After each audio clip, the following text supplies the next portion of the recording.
My name is Robert Leo Allen. I was born August the 26th, 1921. Testing 1, 2, 3, 4.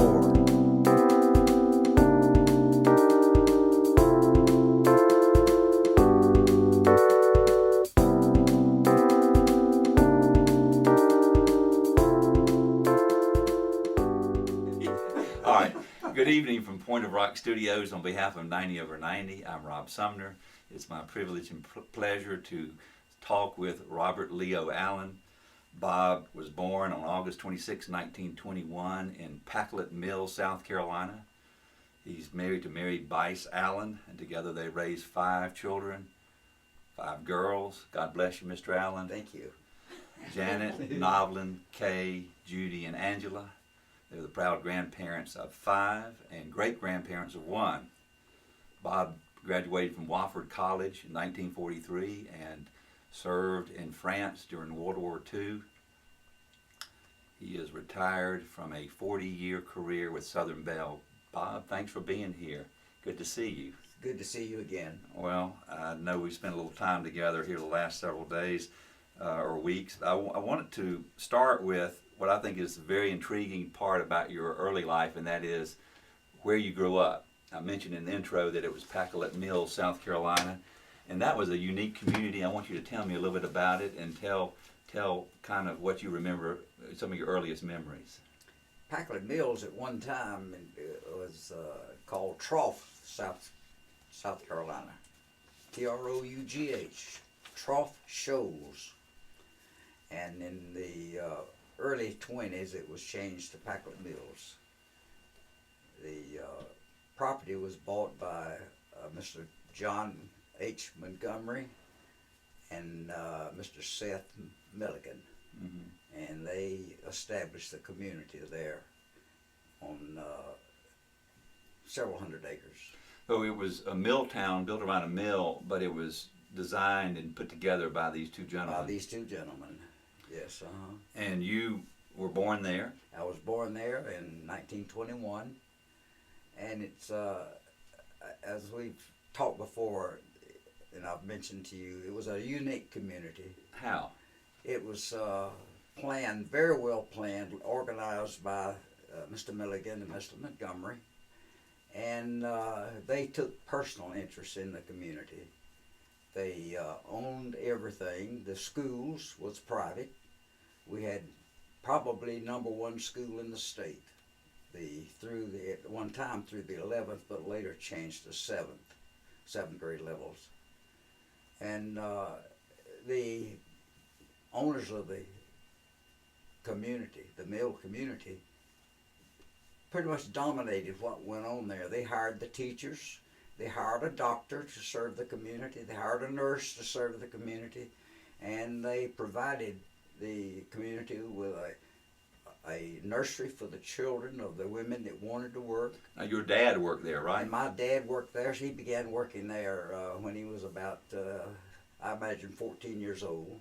And you worked there later, but you didn't work there in your early I only youth. worked a short time. My dad saw to it that I didn't. Oh, is that correct? That's right. Now, tell us about your family. You had you and your mom and dad lived there. Okay, there was I had 3 brothers and 1 sister, twin sister, and the 2 older brothers were, of course, several years older than my sister Peggy and I. Mm-hmm.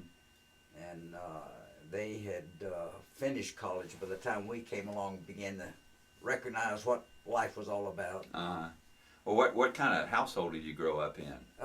What were your parents? What were their expectations as far as the Allen household? It was a very happy home. My mother was very religious, and my dad was in a way. Mm-hmm. And but he worked all the time.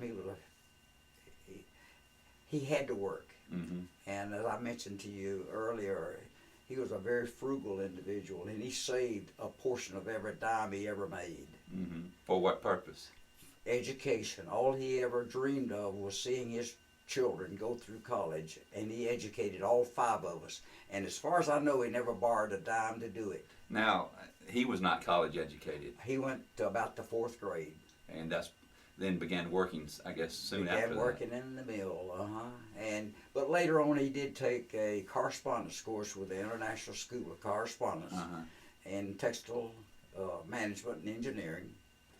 And I'm not sure whether he completed it or not, but he learned a lot about textiles. But it sounds like he was a very smart man, but not necessarily didn't get a lot of education. He didn't get it through school. He got it most on his own. Now, how was it? Was he a strict disciplinarian, or was he? Very much so. He was. He Did was, you very much understood that at an I early understood age? exactly what he wanted You did? almost before he spoke. Tell me about your house. What kind of? I think you mentioned to me you lived in this mill village, but you had kind of a menagerie in the backyard. It was, lived at the end of a street called Victor Park. It was two streets really. It was split by, I guess you'd call it a plaza between the called the park. Mm-hmm. And the street itself was named Victor Park, and we lived at the end of it.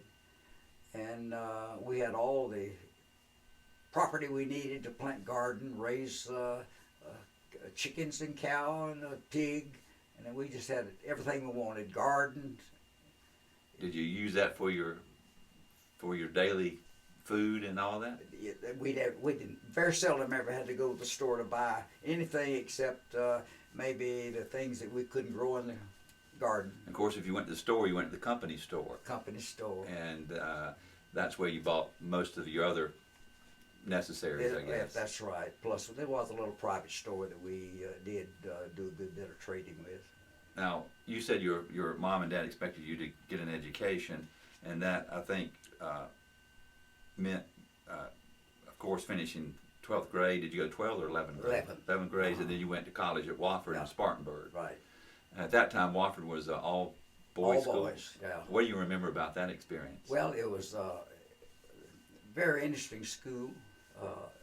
I enjoyed the 3.5 years that I attended. Mm-hmm. I was able to graduate in March of '43. My class graduated in June of '43. I had to go through summer school to enable to do that because I had already been notified that I was going to be drafted. Mm-hmm. And so you were able to stay at school. I meant to ask you earlier, and I don't want to backtrack too much, but you mentioned your dad was a strict disciplinarian. How would you describe your relationship with your mom and dad? My mom we were very close. My dad, I was sort of arm distance. Oh, really? Yeah, because I guess it's more respect than anything, than actually being afraid of him. Mm-hmm. Just I respected him Mm-hmm.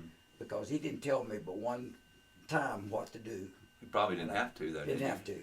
Yeah, you're probably the perfect child, weren't you? Well, I'm not perfect, but I knew better than to be otherwise. Now, you grew up in Packlet Mills during the Depression. I'm sure the Depression had an impact on the activities of the mills. Did it impact your family, or did you know you were going through a depression, or the depression was during the 20s and late 20s, early 30s? We did, Robert, but my dad, he was never without work.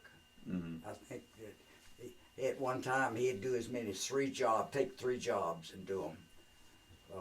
That's a pretty good example Yeah, for someone who is trying to teach his kids to get an education. right. Now, when you went to Wofford, and did you graduate in 4 years, 3 years? A little over 3 years. I finished. You were on the fast track plan, Well, I went to summer school 1 year. and I guess Uncle Sam wanted you at some point in time. Right. Did you live on campus? Did you live? I did my last 2 years because it was during the gasoline rationing and tire rationing, so it was safer to move on campus. You mentioned that all your brothers and sisters attended colleges. All graduated from college. 3 of us were in college at one time. My brother at Clemson and my sister at Winthrop, and I was at Wofford. And all that was financed by your dad. I never knew. I don't think he ever borrowed a dime. Wow. Now, when you got out of let me ask you this: what kind of social life did Packlet Mills offer for a young teenager? most of it was built around the church itself. If you were a member of the church, then that became your social life. Mm-hmm. Were y'all regular church goers? Very much so. Your mother made sure you were there every Sunday? My mother carried the keys to the church, I think. At some point when you graduated, you I guess had to matriculate through the whatever the Army required of you. And tell me about that, how that happened. Rob, my junior year, I was majoring in applied math, which was mechanical drawing, architectural drawing. Mm-hmm. And my professor stopped me on my way out one day and asked me if I would be his laboratory assistant. And I told him I couldn't. I was going into service. He says, if I get you deferment, would you stay with me? I said, I would. I said, but I don't think you can because I've already been notified. He said, well, I think I can. He said, I'm chairman of the draft board. And so I guess he did. He did. And what did that mean for you as far as the war is concerned? It delayed me going in at least a year and a half. And of course, in time for D-Day. Right, I was in some training program during the D-Day, but now you got you graduated from Wofford, you got your diploma. I'm sure your parents were happy to see that happen. I'm sure they were. And you were in the Army, and you had a brother in the Air Force or Navy. I had a brother in the cadet program in the Air Force at that time, and another brother who was a signal supply officer. And all three were serving during World War II. Right. How did you get to Europe? By boat. What took you there? Well, I was a member of the 349th Troop Carrier Group, and we were being held in a reserve according to the information we got later on after the war ended. The commanding officer was the son-in-law of the commanding general of the Troop Carrier Command in Europe, and he saw to it that his son-in-law was taken care of. I see. And we were late getting over there. You were. We were. And you landed, but you ended up in France, is that correct? Ended up in France. Landed in England and ended up in France. Well, let's backtrack just a second. Did you meet Mary before you went to overseas? Yes, I met Mary in November of 1942. And tell me what brought that about. Well, it was... You're smiling now, so it must be a good yeah, memory. it was. It's good. My friend Joe was dating Mary's neighbor. Now, where did Mary live? Mary lived across the street from her. Okay, in what Spartanburg. town? Oh, in Spartanburg. In Okay. Spartanburg. And the neighbor invited Mary to come over to meet me. She's trying to set us up. And we got there. Joe and I got there, and Mary didn't come for a while, so I had to go after her. Oh, you did? Yeah. You think she got to look at you ahead of time, I or think what? she was backing out on her. I don't think she was coming. Anyway. Well, you should have showed up. You should have shown her this picture of you and your Wofford. Where you played football, right? No, I didn't play What is football. this? That was just intramural. Oh, is it? Anyways, a picture of you. I think that's what you should have shown her because that's a pretty handsome man there. Oh, gosh. I have no idea whether or not this is on camera, but anyway. So you finally, I guess you finally showed up. Yeah. And what did you see? The most beautiful girl in the world. She may have been. I fell in love with her immediately, but was afraid really? I didn't make an impression, so. Oh, you didn't? She didn't pay much attention to me. How do you know she didn't fall in love with you? Well, I didn't know until for a long time after that. In fact, I never expected to get her. Oh, you didn't? I didn't. But you were interested in her? I was interested. She knew it, but really? she didn't let me know the other side of the story. Oh, I see. Well, I think that's makes sense, don't Yeah. you? She's got to make you work a little bit. Yeah. Now, once you, and so you went overseas, I guess you knew Mary, but that was pretty much it. It was just We corresponded. You did? Yeah, How every often day. did Every day we wrote letters to each other. Well, that should have been a clue to you that she had at least some interest. Yeah, She wasn't yeah. just practicing her handwriting. I know it.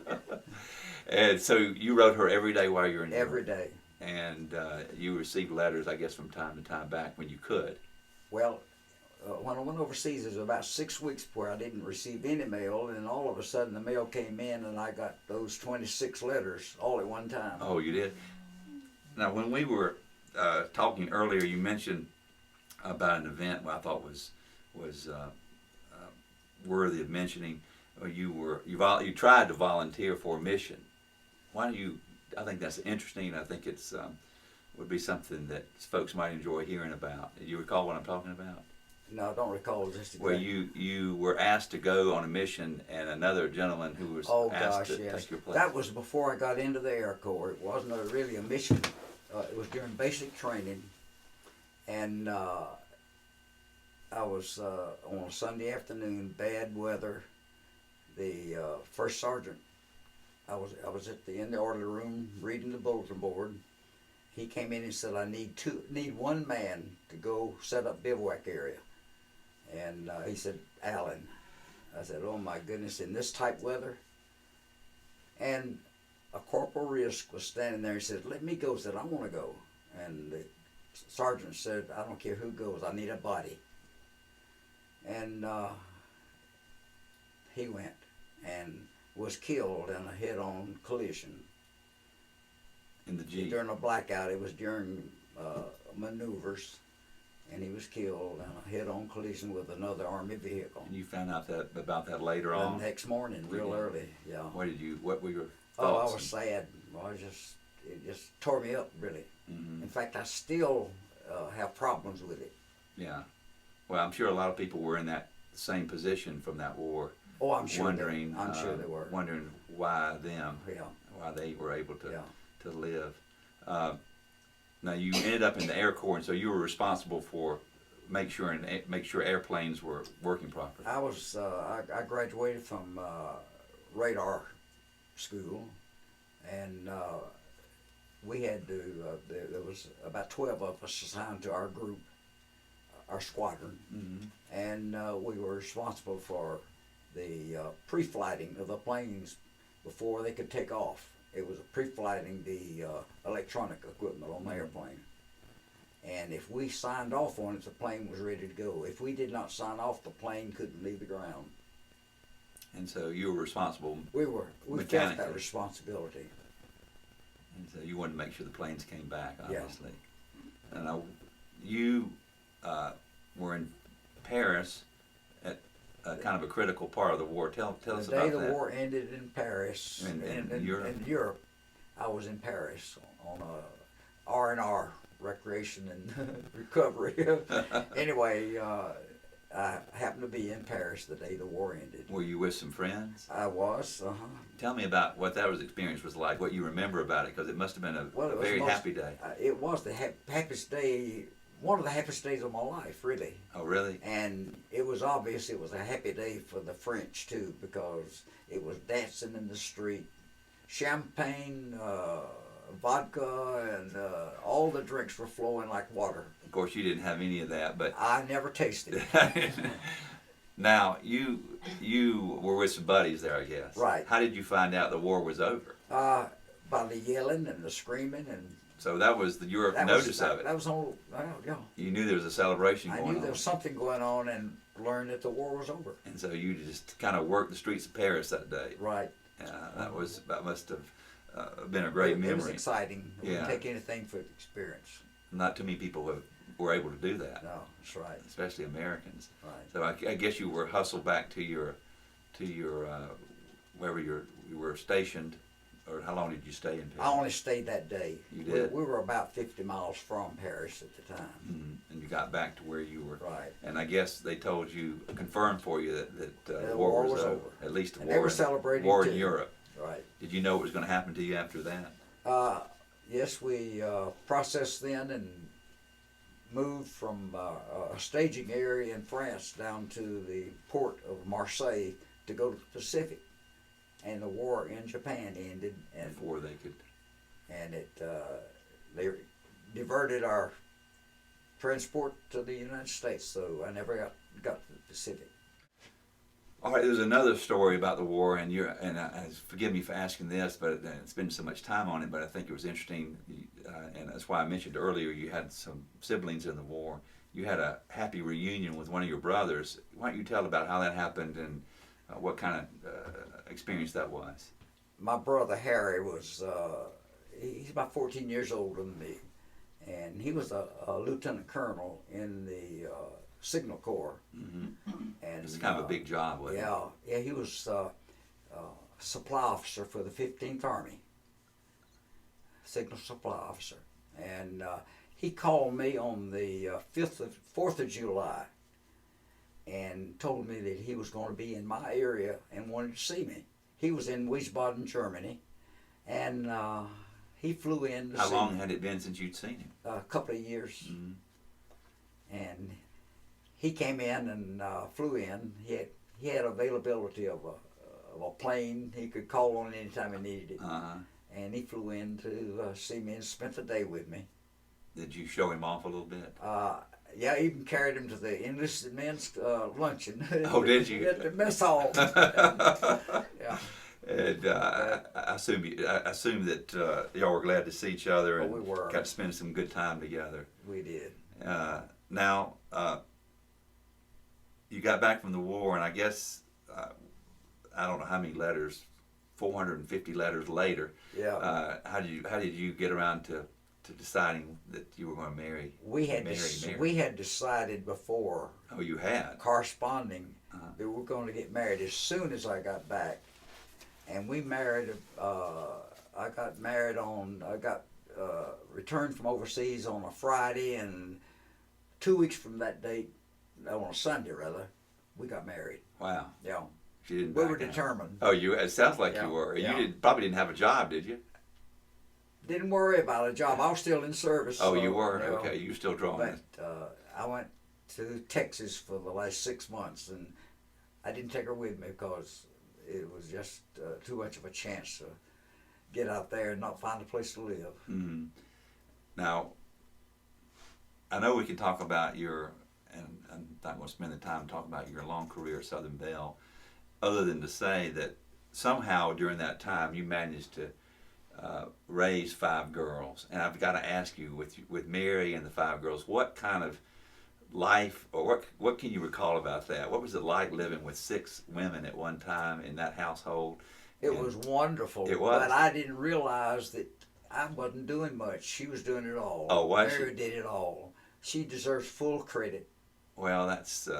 I'm sure she'd say that you deserve a lot of the credit too. I didn't, because I worked long hours. You did. Right. Kind of taking after your pop there. Well, I enjoyed work. Yeah, well, Still do. And I'm sure you do, and you're in great shape. You've taken just excellent care of yourself, and Mary's here today with some of your family, and I think they've excited about the fact that you're going to talk a little bit about your life and that you've had an opportunity to do that. Does she still do all the work around the house? Up until recently, she's let me wash dishes and cook breakfast and things like that. Oh, that's kind of her, Yeah, isn't it? Yeah. Well, I'm glad she's able to share the chores now. Do you have you've lived? I guess you're 94. Be 94 in August. 94 years. Yeah. Tell us some secrets. How do you get to 94 and be as sharp and as you are, and all the things that go along with being able to get around? Rob, I don't know that there's an answer to that, except the good Lord's sole purpose to leave me here for some purpose. Well, that's probably true, because you were my Sunday school teacher in Right, and I'll never 1964. forget you. I was by far the best student. You wasn't I? were. But, well, I want to thank you for being here. I want to thank you for agreeing to be a part of this project, and for bringing your family with you. And if I can ever, we'll work on this interview and have it posted soon. And I'll just tell you, like everybody else, I'll see you on the internet. All right? Right. You're Thank to you be so much. commended. Well, thank you. I don't know about that.